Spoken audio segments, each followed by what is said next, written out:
Thank you, everyone. My name is Joe, and I'm an alcoholic. And it's truly by God's grace and the fellowship of Alcoholics Anonymous and the program of Alcoholics Anonymous that I found in a book called Alcoholics Anonymous. I'm sober today, and for that I'm very, very thankful. Charlie. Hi, everybody. My name is Charlie Parmley, and I'm a very grateful recovering alcoholic. Hi, Charlie.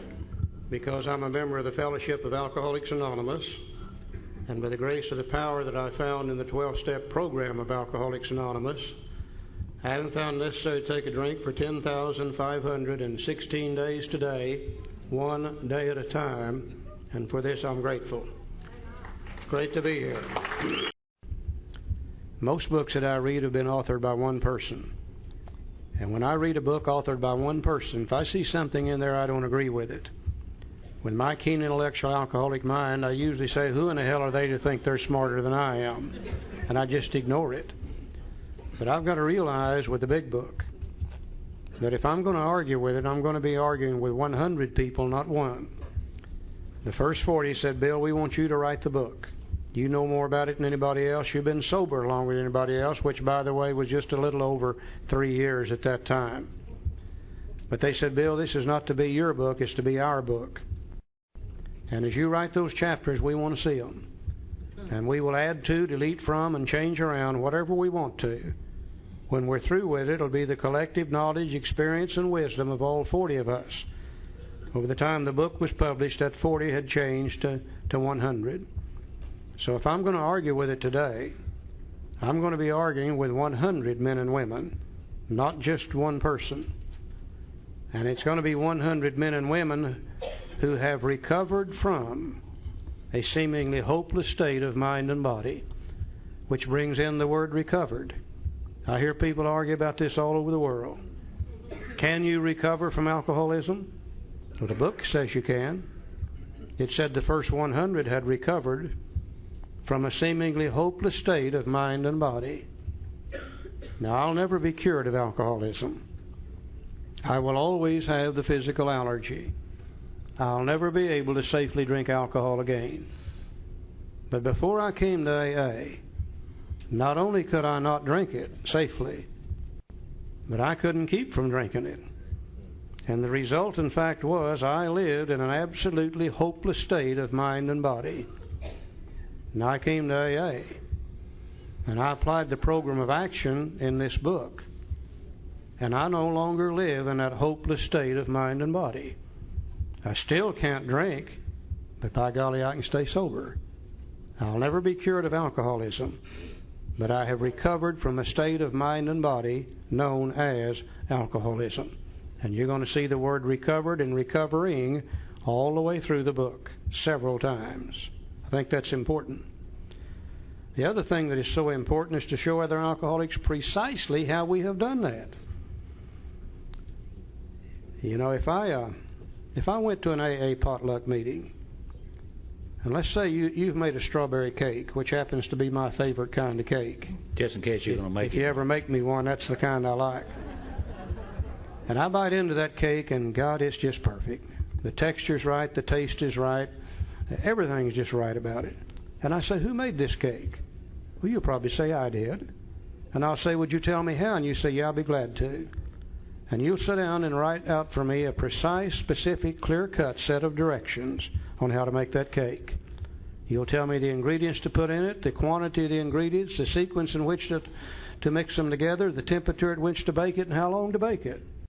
Now, if I take your instructions in my kitchen, and I follow them precisely as you've laid them out, when that thing comes out of the oven and cools off and I bite into it, I think I can expect it to taste exactly like your cake tasted. But if I get your directions in my kitchen, and my keen intellectual alcoholic mind starts working, it may say, well, no, I'm not sure about 6 eggs. Maybe we ought to just put 4 in there. Instead of 2 cups of sugar, I believe it would be better with 3. Instead of baking it at 375, surely 4 1/4 would be better. Instead of baking it for 18 minutes, I need to bake it for 25.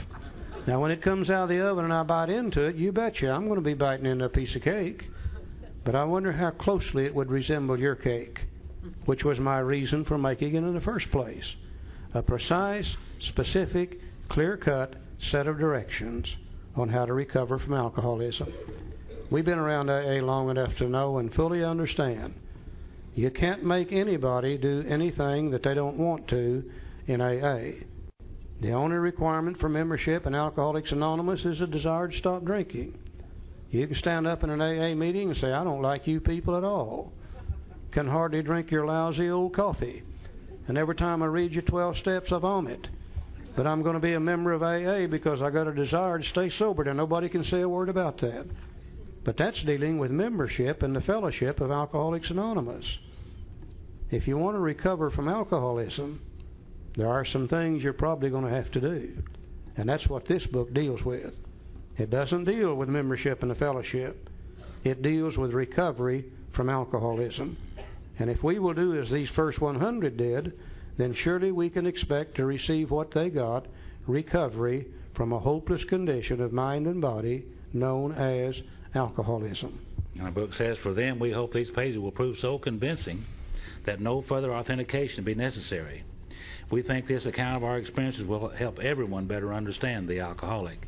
Many do not comprehend that the alcoholic is a very sick person, and besides, we're sure our way of living has its advantages for all. In that statement, many do not comprehend that the alcoholic is a very sick person. Very important to me. Because when I come to Alcoholics Anonymous, I used to stand in the back of the rooms and I looked down at my feet and I was ashamed. And I had become everything I detested in a human being. Certainly thinking that I had an illness of alcoholism was not one of my thoughts. My thought was something like this: I feel like a no-good, rotten SOB, and I'm guilty of everything in the world, so I must be a no-good, rotten SOB. And I thought that was what alcoholism was. Turns out that it wasn't. You know, I've been married and divorced to 2 women 7 times. Yeah. Would you repeat that? Yeah. 2 of them 7 times. Phyllis only admits to 2 of them, but I divorced her once and it wasn't even my turn. So she was 3. The first one was 4, and the second was 3. I'm not sure that's a record, but I'll bet it's getting pretty close to it. What do you think? I've heard some people beat that one. But my first wife, she was a great old gal, and I used to drink and go places. I was one of those traveling drunks, you know. And I didn't come back right away either. They used to have a statement around my group they said that he who leaves and does not return stays gone a long time. And that was me. And from time to time I'd get drunk and go places, and then I'd come home as if I'd never been away. And when I got home, I looked out in the yard and all my stuff's laying out in the yard. You all know what I mean by stuff, don't you? Dirty undershorts, dirty shirts, unironed clothes. You know, they never throw anything that's clean and ironed. I don't know why that is. They'd file for divorce on me and put a restraining order, make off with the money, make me madder than hell. And I'd say, after all I'd done for them treat me like that. So one time I was gone a while, and I decided I was trying to get back home, you know, and I was serious. So I went to the preacher that my first wife was going to at that time, and had a little conversation with him. And he said, Joe, what seems to be your problem? He asked me. And I didn't know what the problem was. If I knew what I told the man, because I was serious. And I said, well, I'll tell you what I think the problem is, and it's her. If you live with her, you drink too, I said. Well, he gave me a prescription, a solution. And he said, you must, and boy did he emphasize that word, you must have faith in these things. And he laid them out for me. Well, I couldn't have any faith in those things. You know why? Because I didn't even believe them. How can you have faith in something that you don't even believe? Thank God for the second step so I could come to believe. But that was to happen sometime later. So later on, I met and married my other wife. We met in a bar, the Zebra Lounge. I can almost smell it now. And we were introduced, and she looked at me and said, you know, Joe, you look like my 3rd husband. I said, my God, how many of you had? And she said, 2. Yeah. Well, I liked her right away. And we started drinking and having fun and doing all those things. And then wasn't long after we got married till she started throwing my stuff out in the yard, filing for divorce on me, restraining order. Well, this time I went to a psychiatrist and sat down and talked to him, paid him $75 an hour. And he said, Mr. McCoy, for $75 an hour they'll call you Mr.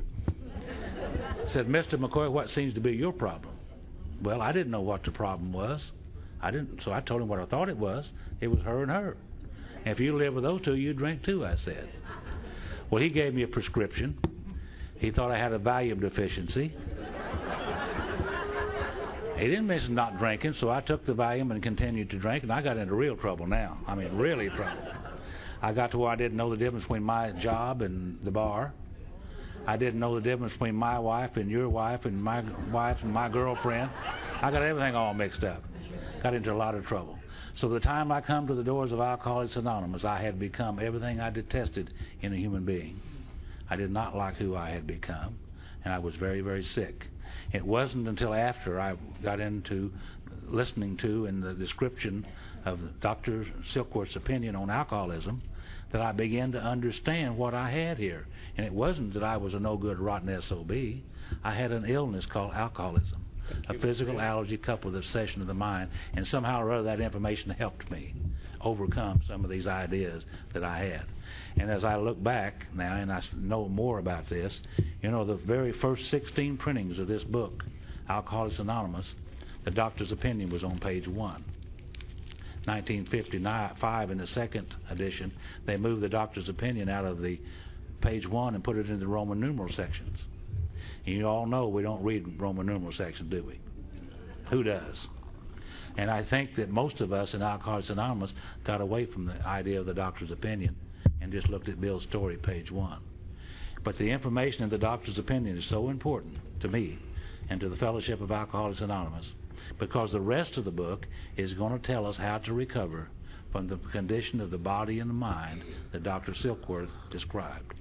And I said I was alcoholic for about 2 years, and I didn't even know what an alcoholic was, really. So let's look at the doctor's opinion in that light.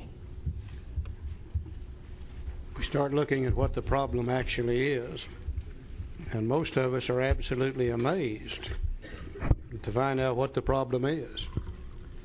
Because most of us felt before we came here that it was a matter of willpower. That after all, we had enough willpower that we ought to be able to control our drinking. And we found out that willpower didn't work, then we assumed that we were just crazy. Or maybe we thought it was moral character. Or maybe we thought we were just sinful, rotten people. Now, why wouldn't we think that? That's what everybody had told us up to this point. And throughout the history of humankind, they've been trying to find out for thousands of years what alcoholism is. You know, you really can't do anything about a problem till you understand the problem. And most of the people that tried to determine what alcoholism is were non-alcoholics to start with. They were the ones that said it was a lack of willpower. They said if you'll just use your willpower like we do, you wouldn't drink that way. They're the ones that said it was moral character. They're the ones that said it was sin. We alcoholics didn't say those things. Hell, we just kept on drinking. Let them worry about what it is. Alcoholism is not anything new. You'll find references to alcoholism as far back as human history is recorded. You know, one of the oldest recordings of human history is to be found in the Bible. And in the book of Proverbs in the Bible, there's some information there about alcoholism. You know, the book of Proverbs was written by a fellow named Solomon. And you all remember Solomon was a very, very wise, very learned individual. He might have been the first social worker the world's ever seen. Yeah, about ever people had a problem, they went to Solomon to get the answer for it. And apparently somebody asked him one time about alcoholism, because he describes this in Proverbs. He said, who has woe, who has sorrow, who has wounds without cause, who has redness of eyes? They that tarry long at the wine. Everybody was a wino in those days. They didn't have the hard stuff like we got it today. He said, you will be as one who sleepeth in the midst of the sea. You remember how you used to lay down in bed and that old bed start moving around on you? Or that sleepeth at the top of a tall mast. You know how a mast sways back and forth? And he said, you will say they have beaten me and I felt it not. And he surely knew some of us men.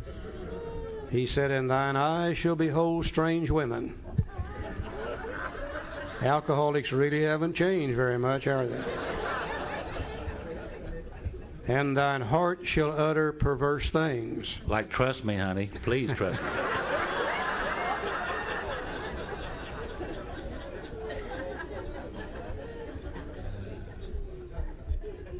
He said, "And yet they will arise in the morning and seek it yet again." Almost a perfect description of alcoholism as we know it today. But he didn't have an answer for it because he didn't know what caused it.